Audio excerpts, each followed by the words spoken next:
Olá, meu nome é Thaís e hoje eu vou falar um pouco sobre análise dos equipamentos sem condutos forçados.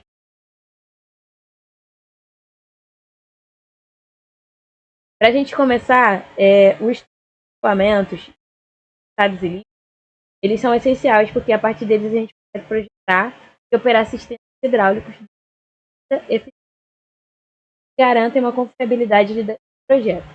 Cada tipo de equipamento ele vai apresentar um comportamento que pode ser precipitado ou ele pode ter a sua superfície livre. Especializada em aqueles contidos dentro de uma tubulação fechada. Separei aqui umas palavras-chave. Também são aplicações, né?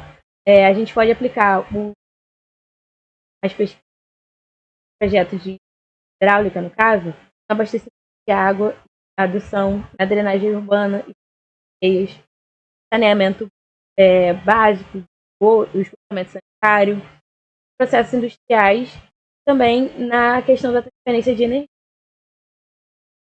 Mas o que é o escoamento? O escoamento nada mais é que o movimento de um provocado pela diferença de pressão ou pela ação da gravidade. Tem por principais variáveis a velocidade, a vazão, a pressão, a energia desse fluxo e a rugosidade. A velocidade, no caso, é a rapidez ao longo de uma. A vazão vai ser dada pelo volume por unidade de tempo. A pressão vai ser a força por unidade da área que ela vai atuar no fluxo. E a energia ela sempre vai ser representada pela carga hidráulica, ou seja, pela elevação, pela pressão e pela velocidade. A rugosidade nada mais é que as irregularidades da superfície influenciam o atrito. Então, são as irregularidades daquela superfície que vão gerar um atrito. E aí, falando de condensados nada mais são que são aqueles pressurizados, onde o equipamento vai preencher totalmente o tubo. O conceito é: o fluido voa sob uma pressão interna, preenchendo completamente a situação ao longo do percurso. Tem por característica situações fechadas, a pressão interna ela predomina, né, sobre a gravidade. A gente consegue controlar através de válvulas, bombas e reservatórios. A gente consegue aplicar os condutos forçados em redes de adução de água, de recalque de bombas, circuitos industriais fechados. Também temos os condutos, são os fluxos que vão estar voando ali livres na superfície. Normalmente o fluxo vai escoar pela ação da gravidade, uma superfície exposta ao ar, ou seja, à pressão atmosférica. Tem por característica canais naturais e artificiais, valetas, galerias. Tem, como eu já disse, o predomínio da gravidade. Ela não vai ter, ela não é fechada. Seu regime vai depender, né? No caso, seu regime de equipamento vai depender da adesividade, da rugosidade e da geometria da seção. A gente consegue aplicar em drenagem urbana, galerias de águas pluviais, canais de irrigação, esgotamento sanitário por meio da gravidade. E aí a gente tem aqui o comparativo das principais diferenças entre o forçado e o conduto livre. Tem. E no conduto forçado, quem predomina é a pressão interna. Já no conduto livre, predomina é a gravidade. No conduto forçado, o tubo é completamente cheio. Já no livre, o equipamento com a superfície exposta ao ar. O conduto forçado ele é regido pela hidráulica das tubulações e no livre ele é regido pela hidráulica de canais. Exemplos de aplicações, né? Dois tipos são adutoras e recalque para o caso do conduto forçado e conduto livre. A gente tem canais de drenagem urbana. E aí, seguindo no assunto, a gente vai entrar nas equações que a gente vai conseguir funcionar aí para a gente conseguir projetar melhor esses sistemas hidráulicos. O primeiro conceito é da equação da continuidade, e ela vai dizer que para o escoamento em compressão sem acumulação, a vazão volumétrica ela se mantém constante em duas seções de um conduto. Assim que a área diminui, a velocidade aumenta na mesma proporção, que a vazão vai ser a mesma.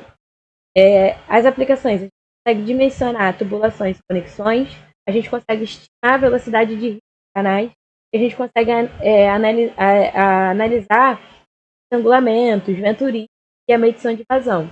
Então a gente consegue ver aqui através desse diagrama, a vazão vai se manter constante durante todo esse percurso aqui.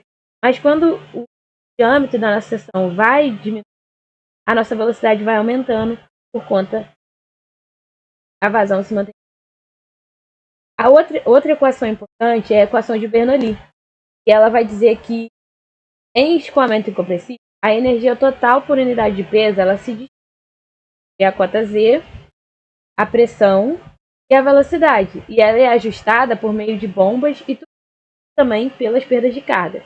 A gente consegue calcular pressões ao longo de estações, canais. A gente consegue estimar essas perdas de cargas, né? A gente consegue checar quanto de energia tem. A gente consegue selecionar as bombas para ajudar aí nessa perda de carga, nessa questão da energia. E a gente consegue analisar também o recálculo. Aqui, o diagrama ilustra mais ou menos de né? E o próximo assunto, perda de cargas. O que é perda de carga? Nada mais é do que a redução da energia do fluido devido ao atrito nas paredes e às singularidades ao longo do escoamento. Existem dois tipos de perdas de cargas, são as distribuídas e as localizadas. As distribuídas elas ocorrem ao longo do comprimento e as localizadas normalmente elas acontecem nos elementos, seja em conexões, válvulas, curvas, entradas, saídas, contrações e expansões. Existem alguns fatores que vão também influenciar na perda de carga. São eles a rugosidade, comprimento, o regime, o diâmetro, a velocidade, a rugosidade por conta dela ter aquelas irregularidades que acabam causando um atrito fluido com as paredes ali da tubulação. O comprimento é porque se for muito vai ali atrapalhar. O regime também, o diâmetro da mesma forma e a velocidade também. Vamos falar sobre rugosidade. Como eu já disse, rugosidade são as irregularidades na superfície interna do conduto. Vão aumentar o atrito e as paredes. Quais são os impactos da rugosidade no escoamento? Ela vai elevar as perdas de carga e a queda de pressão do trecho. Ela vai reduzir a eficiência, porque para a mesma vazão vai exigir esfriamento. E ela vai alterar o fator de atrito, né? Em canais, ela vai influenciar aí o coeficiente. Aí aqui a gente tem uma comparação visual que a gente pode ver como que vai bem mais rápido, né? Bem menos. E aqui no rigoso, né? A gente pode ver um fluxo que tem mais dificuldade de escoar, né? Mais essa resistência. Agora eu separei aqui algumas aplicações práticas, como eu já havia dito, mas só para a gente analisar um pouco mais, para falar mais, exemplos reais de onde a gente encontra esses dois tipos de escoamento. Aqui a gente tem em sistema calque, buster, abastecimento de água, circuitos industriais, refrigeração, processo, condutos forçados. Em todos esses exemplos que eu citei aqui, a gente encontra os forçados, como a gente pode ver aqui na imagem, exemplo. E os condutos livres, onde a gente encontra drenagem urbana, galerias de águas pluviais, canais de irrigação e adução por gravidade, como esgotamento sanitário também por gravidade, contra esses dois tipos, onde eles são aplicados dia a dia. Então, para finalizar, agora a gente vai fazer um resumo sobre os dois, sobre tudo aqui sobre os dois. O conduto forçado, a pressão predomina. Então, as tubulações são fechadas, eles são regidos pela lei da hidráulica. Nós temos duas equações importantes, que é a de perda de carga. E as perdas de cargas elas vão influenciar diretamente desse fluxo. E a gente consegue controlar isso por bombas, válvulas e reservatórios, tá bom? Nos condutos fechados, nos condutos a gravidade vai ser predominante ali, ela que vai mandar ali.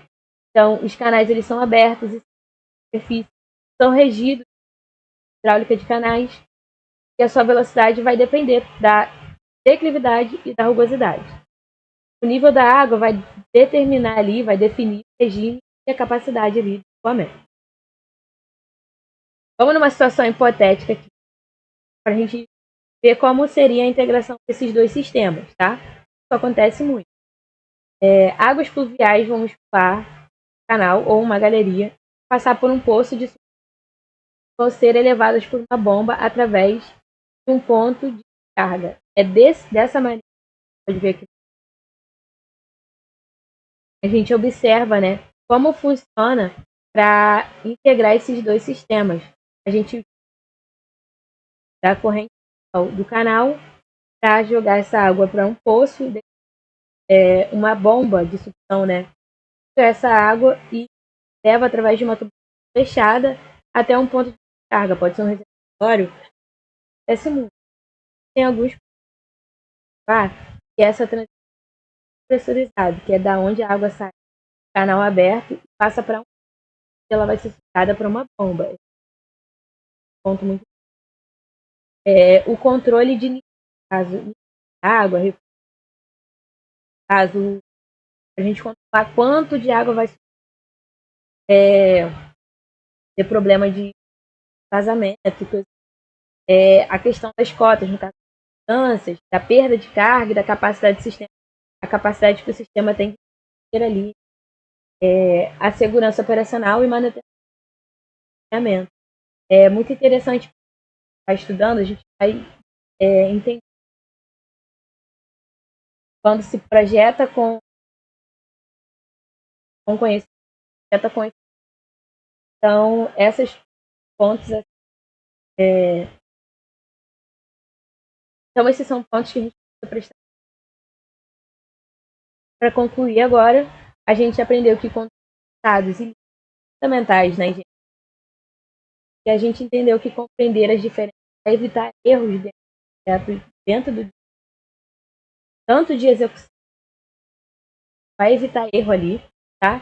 Que as equações da continuidade e Bernoulli pares para essa análise. Rugosidade e perda de carga vão determinar. E a gente entendeu a importância.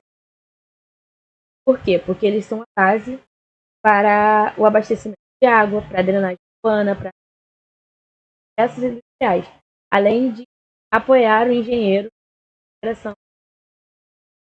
A todo momento, o engenheiro precisa resolver problemas de cultura eficiente. Esse é o vídeo. Muito obrigada e até a próxima.